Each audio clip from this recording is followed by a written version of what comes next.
U.S. President Barack Obama has reiterated his call for the world to fight terrorism, particularly the Islamic State group. In Iraq and Syria, our coalition of some 60 nations, including Arab nations, will not relent in our mission to degrade and ultimately destroy ISIL. And as a result of a separate ministerial here today, many of our governments will be deepening our cooperation against foreign terrorist fighters by sharing more information and making it harder for fighters to travel to and from Syria and Iraq. Now, Obama's remarks came as part of a three-day conference on extremism. According to the Obama administration, stopping violent attacks worldwide begins with young people at home. Our correspondent Alexandra Hall with more now from Washington, D.C. 3 days of meetings between government leaders, the private sector, and civil society to address the global threat of terrorism. One of their conclusions, vulnerable youth are ripe for terrorist recruiting, and it's imperative that community leaders reach them before extremists do.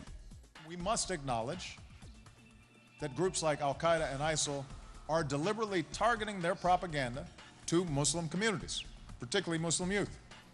Connecting Islam with terrorism outright would have meant fierce criticism, but Muslim American youth activists still felt ostracized.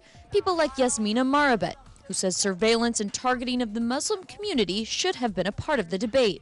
Anytime someone finds out that I'm Arab or I'm Muslim, I get asked all these questions. What do you think about what the terrorists are doing? Why do you think they're doing this? Where in the religion does it say this?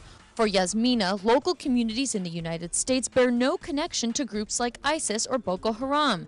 Instead, she asks herself why attacks by Caucasian nationalists and other far-right organizations are so often ignored. There's no logic that would tell you to go from those beheading videos to reach out to Muslim youth in the United States. That's just as shocking and disgusting to us as it is to everyone else in the United States. We don't agree with that. We don't support that. As the FBI investigates the recent killings of 3 young Muslims in North Carolina, doubts surface about whether they were targeted over a parking space or their faith. Many have asked, what if the killer had been Muslim? The rising tide of anti-Muslim rhetoric that we're seeing in newspapers and television, and particularly on social media, it really does have a negative impact on young people in America who will spend their lives here.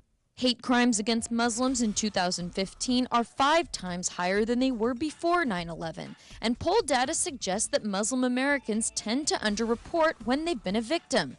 Evidence that begs the question, perhaps fighting violence worldwide begins with fighting violence at home first. Alexandra Hall, Telesur, Washington.